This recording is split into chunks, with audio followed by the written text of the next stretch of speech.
The topic of the following panel, moderated by Eli Lake, an opinion columnist with Bloomberg News, and joined by Jonathan Spire, the executive director, the co-executive director of the Middle East Center for Reporting and Analysis, also a fellow at the Jerusalem Institute for Strategic Studies and a fellow at the Middle East Forum.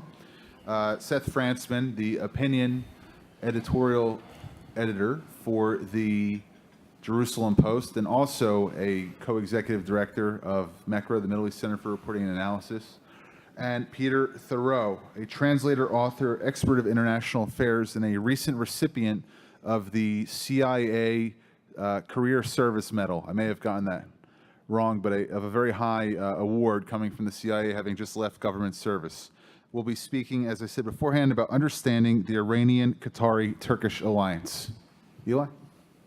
Great. Well, this is certainly a very timely topic, and I think I want to start sort of getting into it and with a little bit of a curveball here, and that is to sort of recognize that there is a longstanding American interest in Qatar because of Al Udeid Air Base and because of kind of a longstanding relationship with Qatar that was sort of modernized after the 2003 Iraq War, and I guess let me put it like this, and sort of go through the panel.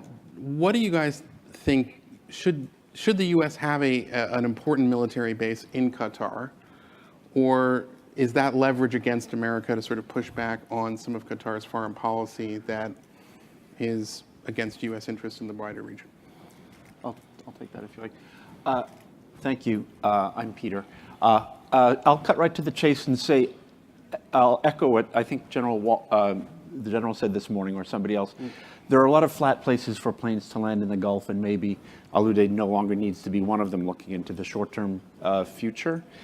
I served in the U.S. government for a couple of decades, including a couple of years at the White House. And to the larger point here, I want to talk a little bit about U.S. behavior, specifically U.S. government behavior, and how it has inadvertently, in most cases, created an environment where Qatar behaves the way that we've been observing all day long today.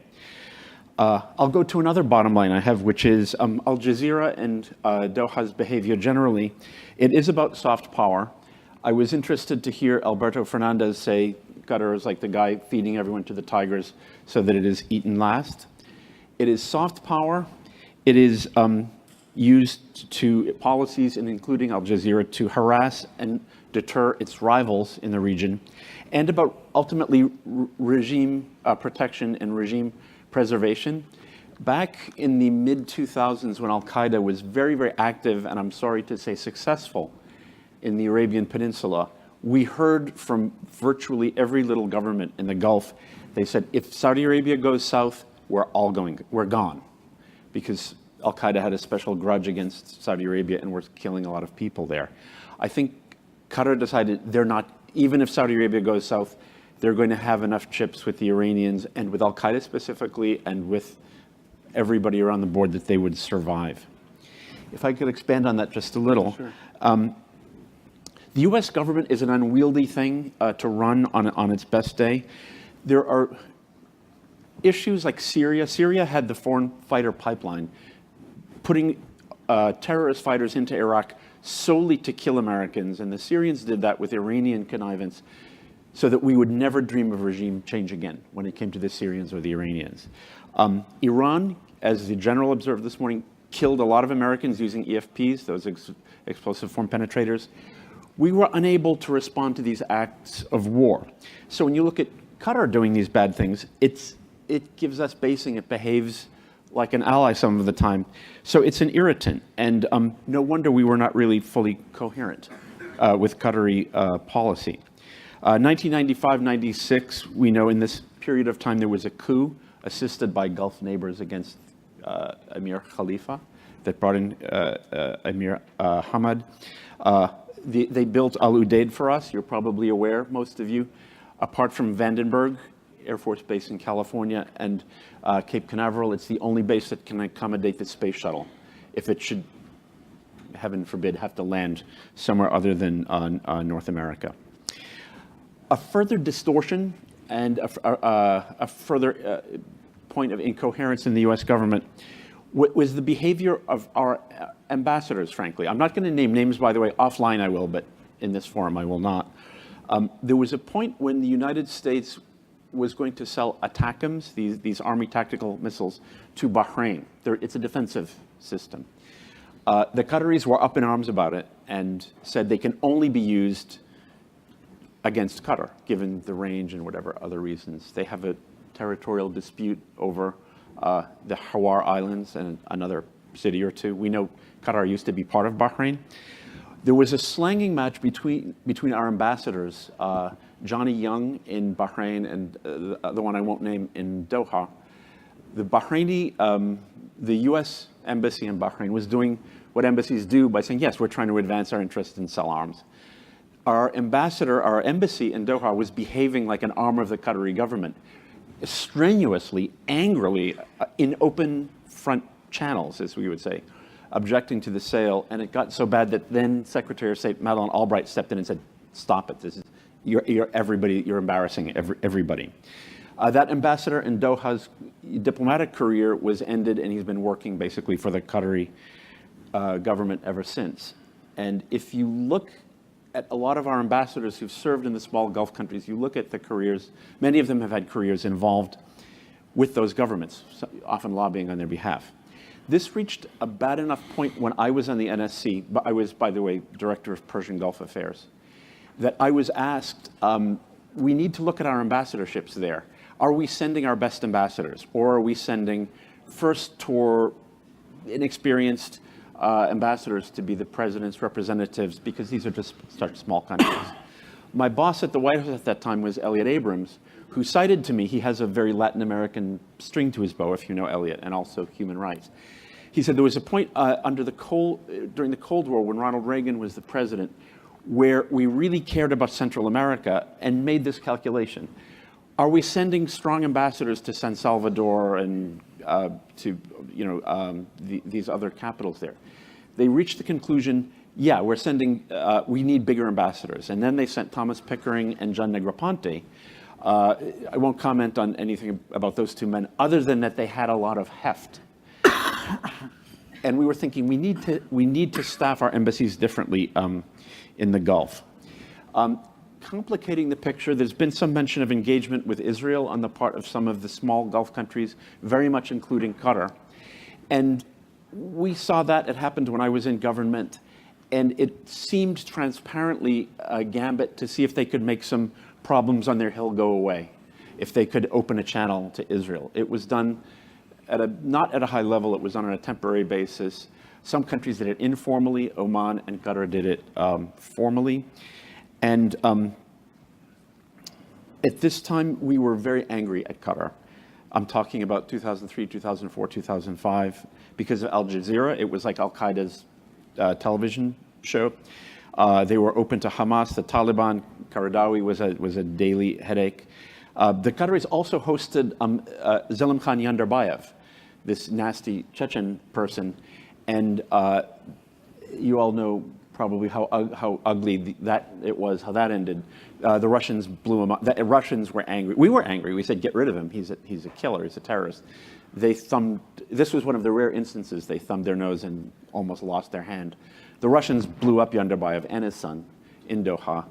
The Qataris tried to butt chest with the Russians and arrested some Russians, and the Russians arrested every Qatari they could get their hands on, so the Qataris lost that round. Again, getting to our own behavior when we look in the mirror and say, why does Qatar get away with this?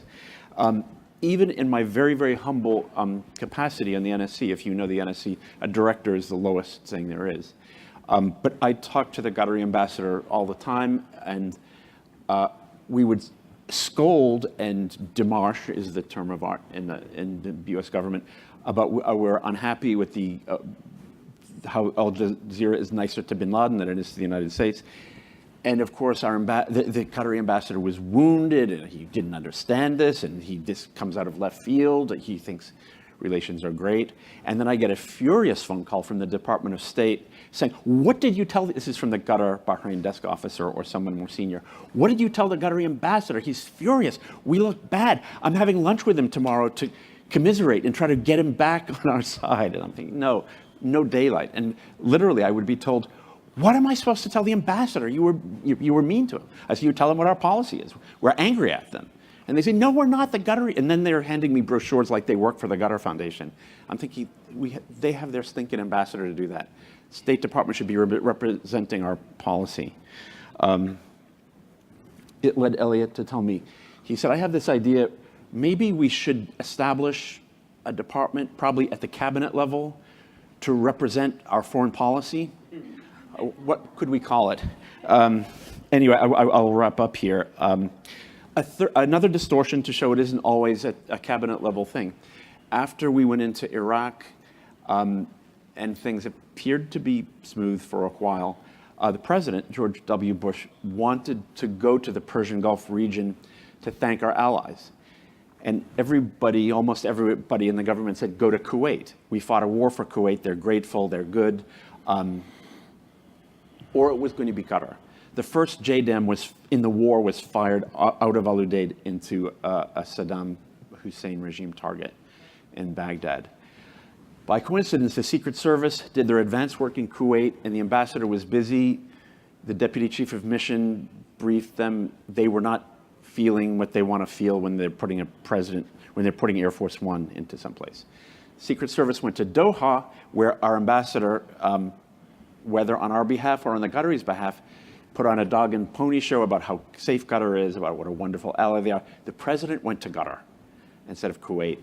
And we were thinking, what do we all say to everybody about this? Well, that was an executive decision, and it was something else that misled the Qataris into what they could get away with. It was a mixed message.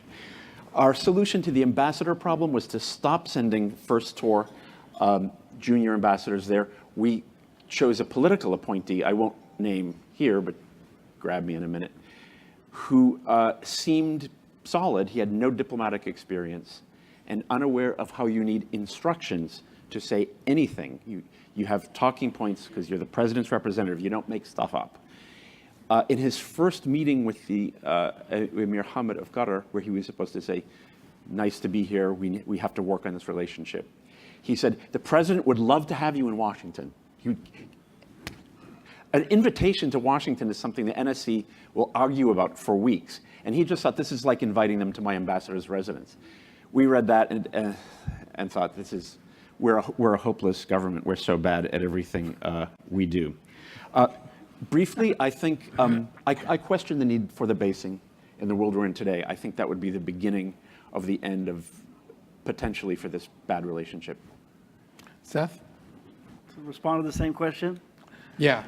Should we have a base in Qatar? I think the most interesting question is the way in which, you'd think that having a very large base with thousands of people and huge amounts of investment would give the United States, a large country, a lot of leverage over Qatar.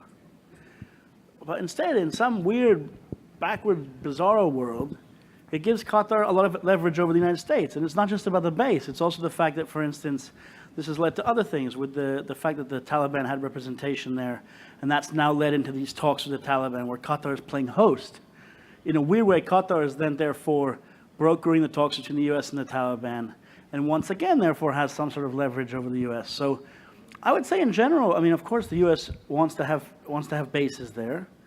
But I would think that perhaps talking more critically about this and challenging the Qataris and perhaps hinting at the idea that the U.S. could, of course, be building the same style base somewhere else, or at least investing in another base. The United States has gone through this with Turkey in terms of the base in Turkey. So there is a way the United States, which is the powerful country, can decide to indicate that it's going to look for other options.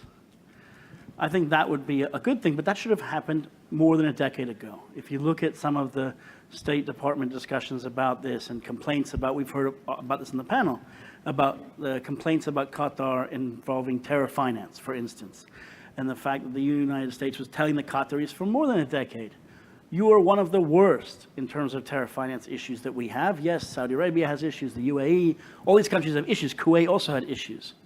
But what they kept telling the Qataris, you're one of the worst. You need to do better on this. And the evidence doesn't seem to point to the fact that Qataris have done a lot better, I guess. And so the question is, okay, so if the Qataris don't want to change their behavior, then maybe the United States should be thinking about, okay, so we're going to start to change our behavior little by little. Of course, I would imagine building a base takes a long time. So just to build that base obviously took a long time, and that was a result of other decisions that were made in the 1990s and things. So, but why not to start down that road so that the United States has that option, which great powers should have an option, and great powers shouldn't need to be tied just to one country or another country. Jonathan? Yeah, I do agree with in a sense the way that Seth framed it, i.e. the question of the base should be the question of whether the base provides the US with leverage over Qatar, or whether in fact it's providing Qatar with leverage over the United States. And I think in order to examine that question, we have to look back a little bit at the trajectory of Qatari behavior in recent years, in order to understand what exactly is Qatar up to, and what can we therefore maybe expect, and what is doable and not doable in this regard. And with particular reference, and I'll go on to look at it in a moment, but with particular reference to the really quite profoundly destabilizing role that Qatar has played in the region, specifically over the last 8 years or so of deep regional unrest.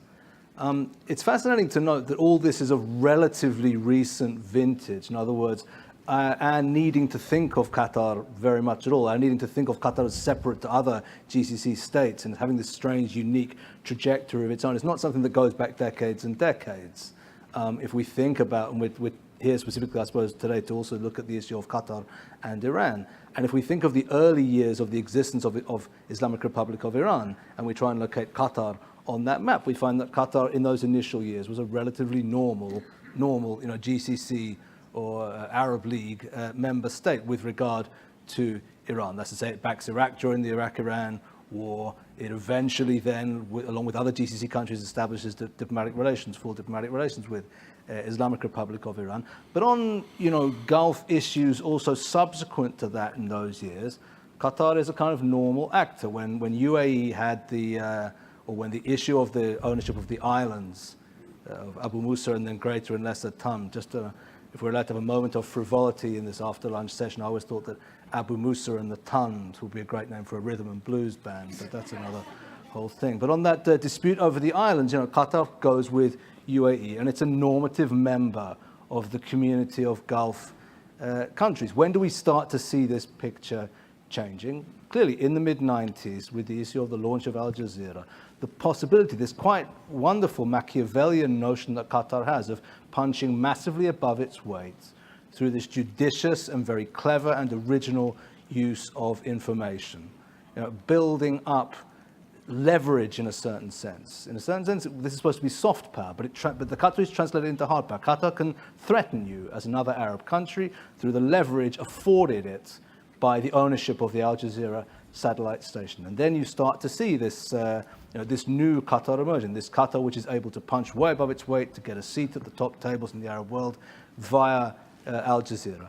And of course, this policy comes then into its own, or it, in a certain sense, enters the historical stage during the period of the Arab Spring.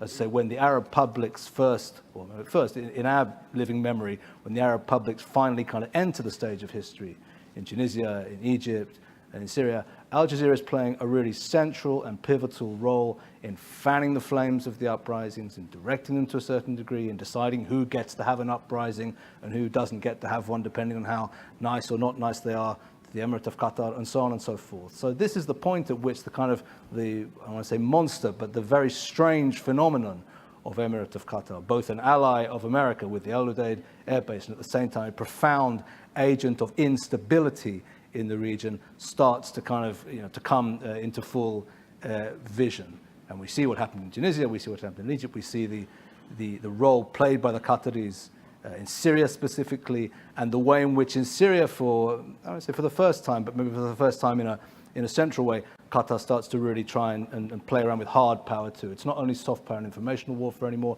now it's backing militias. It's trying to get into the game of backing Sunni Islamist militias. Jabhat al-Nusra, of course, Ahrar Sham, and the others. And at this point you have a regime that's really entered prime time, that's playing a pivotal role on the regional stage. Now here's the interesting thing.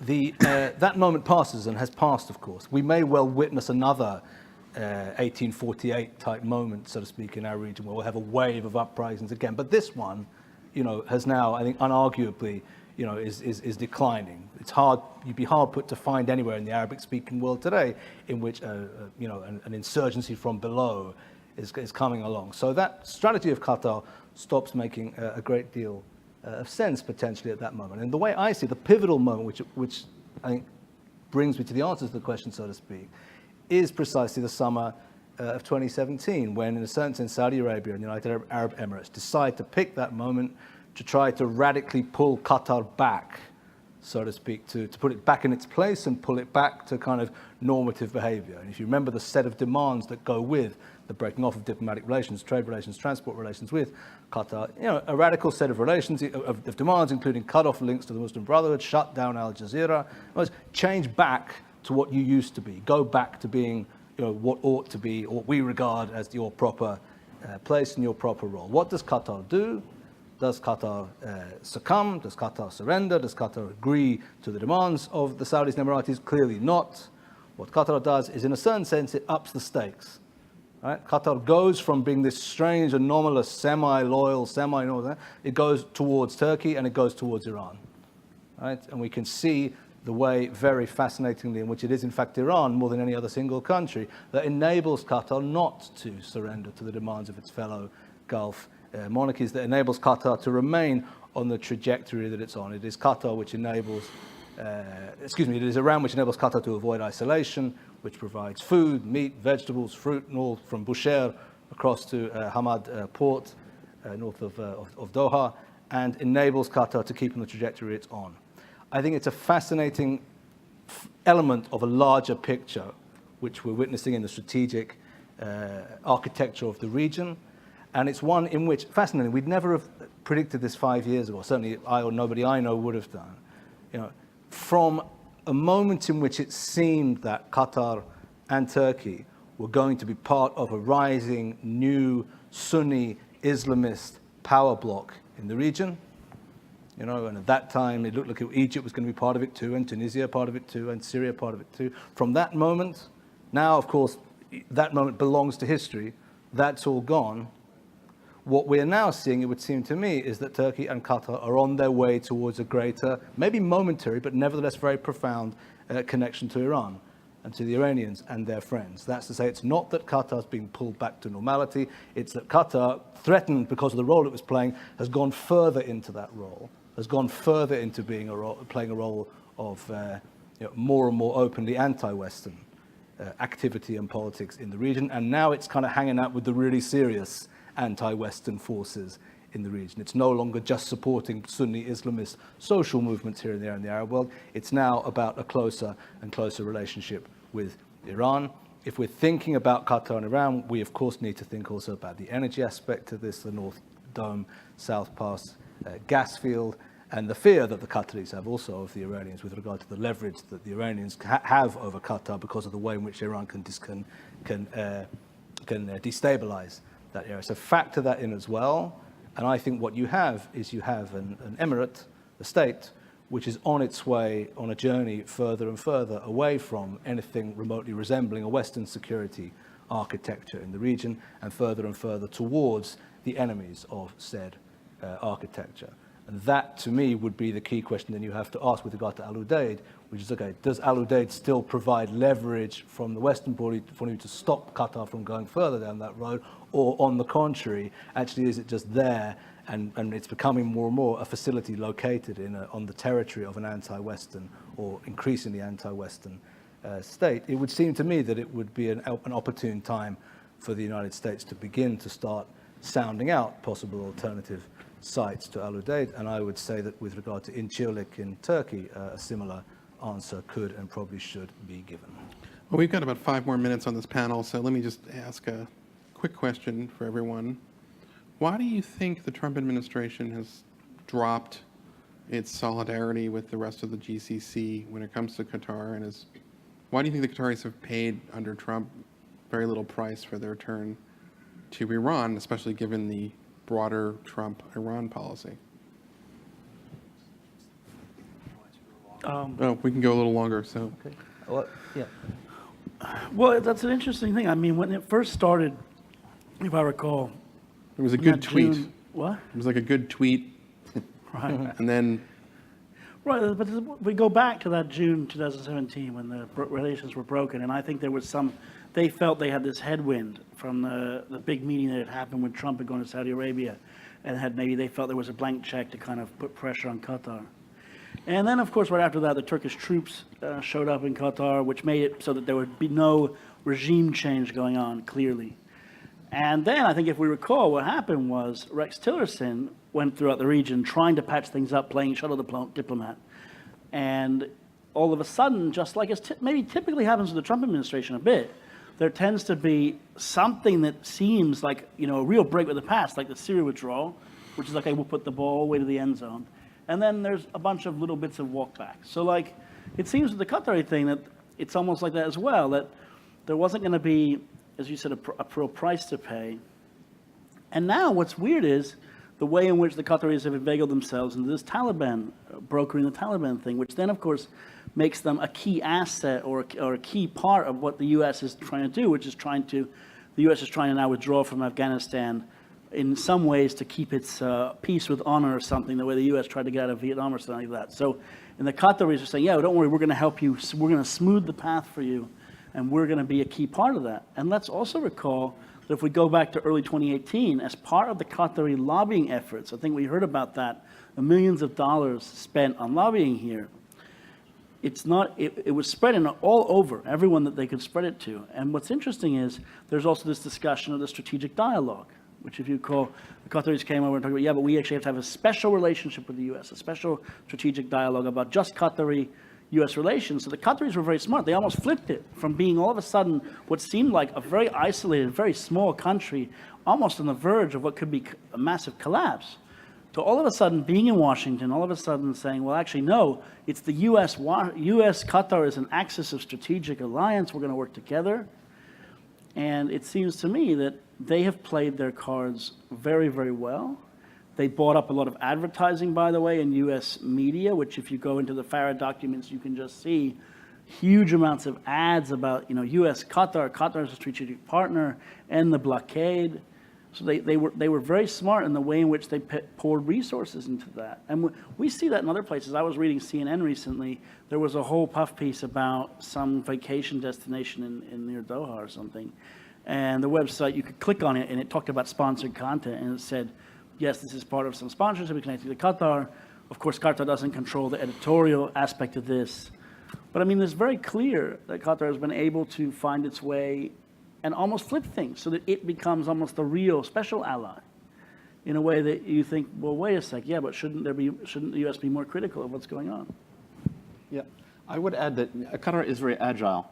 And as I referenced, as the U.S. government, we cannot get out of our own way to go after our major adversaries at times. It takes such an effort to do what we're doing against Iran, and we're still not really doing the maximum that we could be doing against Iran by almost by a long shot. So with Qatar, there is, and the Qataris understand this, there is risk versus reward. As Eli referenced, they now have forces from at least 2 NATO powers on their soil. And they are an extreme irritant. But as an irritant, they just don't come to the level of the bigger issues and the bigger irritants and adversaries we grapple with. So they manage to stay under that radar, annoyingly. Yeah, I do think I agree that it seems to me also to be about US Mideast strategy or the absence of same at the present time. I mean, I just don't think there's lots of tweeting, there's lots of positions, there isn't a unified stance, and there isn't a unified set of stages that are going to be gone through. There isn't the kind of coherence which one might hope for, and that's why I think it's not surprising, so to speak, if we can think of other examples where you have a tweet, you have an initial very strong response, and then you have the kind of bureaucracy rushing to catch up with the president, saying, no, we can't do that. Don't you realize we have a quite different relationship to Qatar than the one you're positing, and therefore this needs now walking back, and then it gets walked back. So I think this is to do with that absence of coherence. It interests me deeply to wonder whether that's now going to change. Many of us, and I obviously come here from Israel, and many of us are looking from Israel at the notion of a determined US-led policy to contain and roll back Iran in the region.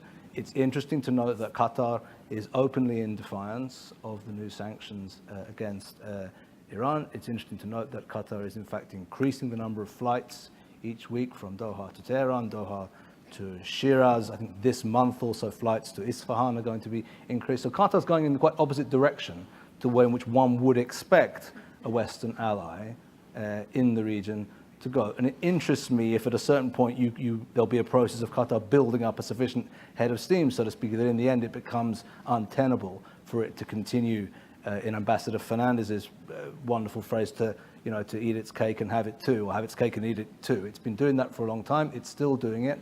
We're into serious days in the region right now in terms, I think, of the need to contain and roll back Iran. I think that question does arise. Will Qatar continue, given its behavior, given its increasingly defiant behavior, to get away with it, so to speak, in the way that it has done up until now?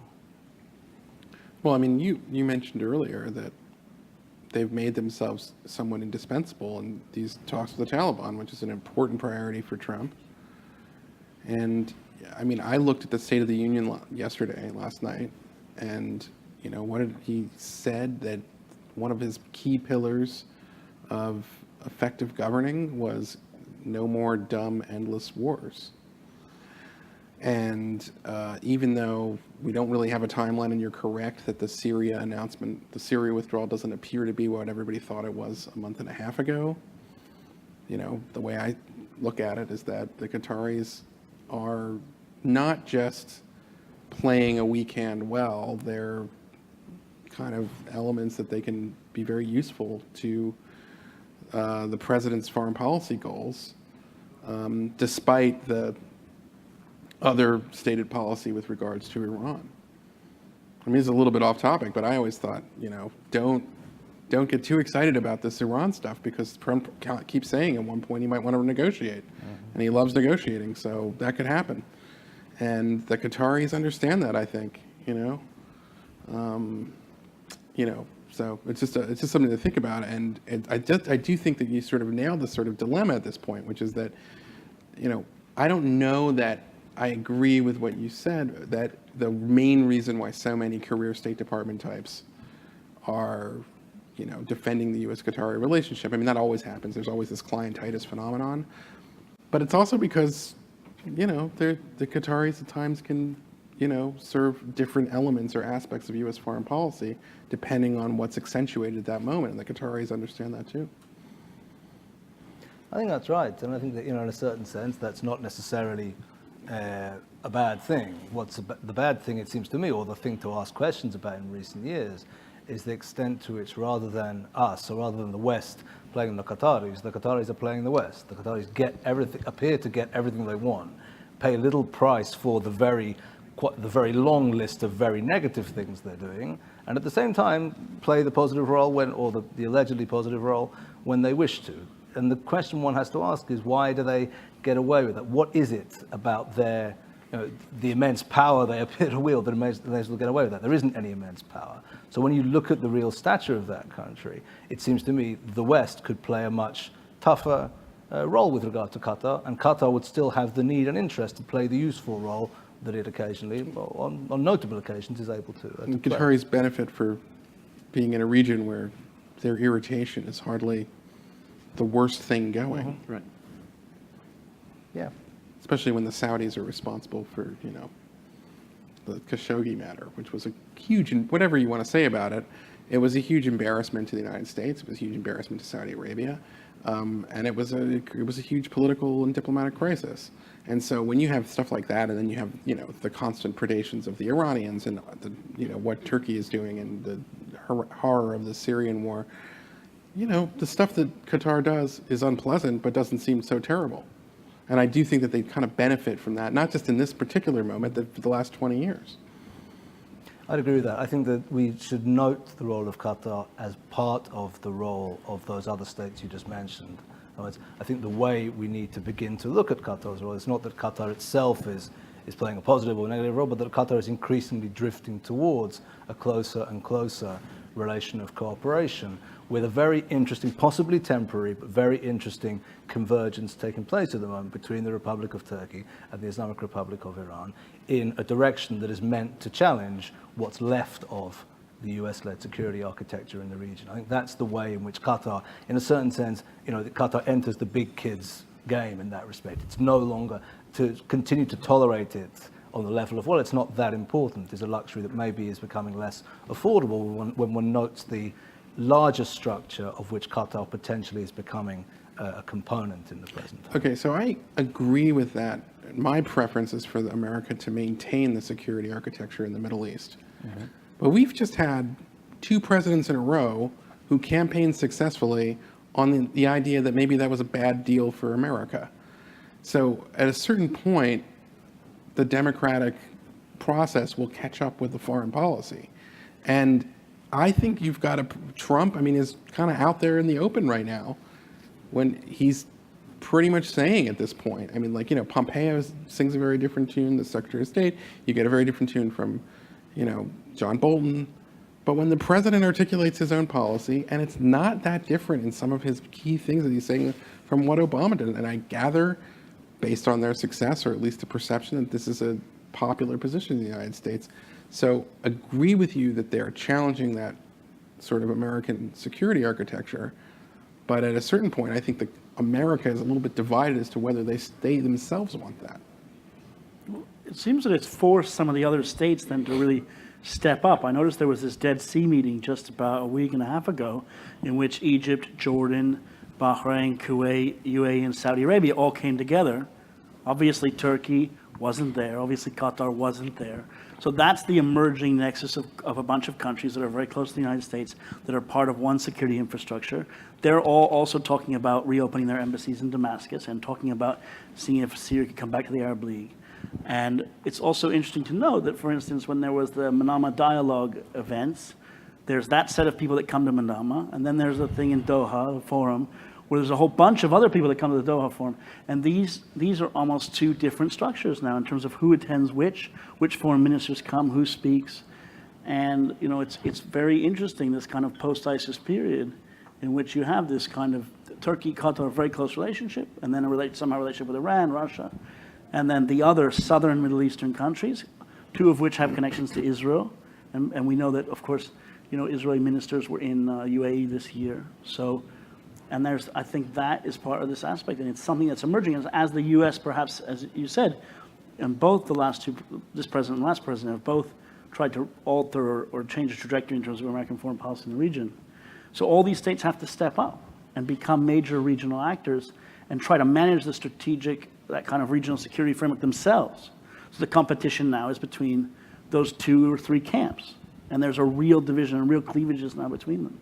Yeah, and for better and for worse, I think that whole idea of making everyone step up, our allies step up, including NATO, is a big Trump theme. And anyone who's served in the current administration knows that if President Trump has a bumper sticker when it comes to what we're doing, what our allies are doing, what our foreign policy objectives are, it's because he's a very zero-based kind of thinker. The most basic, well, actually, even applying to the White House Correspondents' Dinner and going to Middle East issues. What are we doing? Why are we doing it? What is it costing us? And can someone else do it? And why aren't they doing it? That is a template that people who talk to the president from any of the national security areas and any region or functional area in the world, those are the first questions that they are urged to ask. And stepping up is a very common, the default thing after those questions.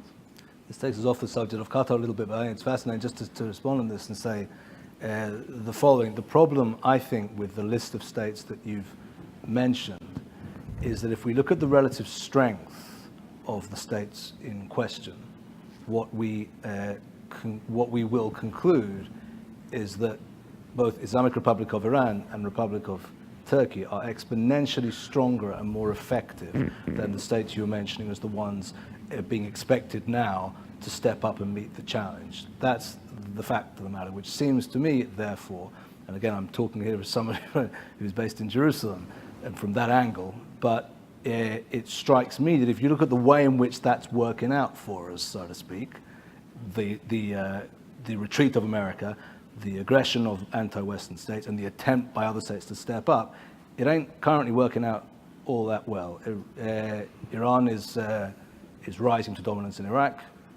Iran is present in Syria. The regime has won the Syrian war. The rebellion has been crushed, and Hezbollah is now increasingly openly dominant in Lebanon. So in many of the kind of conflict arenas between these forces, it's the anti-Western force which is coming out on top, arguably partly because of the increasing retreat of the United States, which I accept is entirely legitimate. It's the right of American voters to vote for that and to want it. It's fine. It's just our job to look at how that's working out. And from the point of view of Israel, what it looks like to us is that as a result of that withdrawal, as a result of the weakness of the southern tier states, so to speak, that you mentioned, what's happening is that the powerful states in the region, Islamic Republic of Iran, to a lesser extent Republic of Turkey in terms of anti-Western perspective, are moving forward. And they're moving forward in a way which potentially, at a certain point, will reach quite dangerous and worrying dimensions. Well, it seems like as good a place as any to end things. You know, there are sanctions on the Iranian oil, which is a big deal for them. So I want to thank our panel, and I guess now we go to a break. Thank you. Thank you.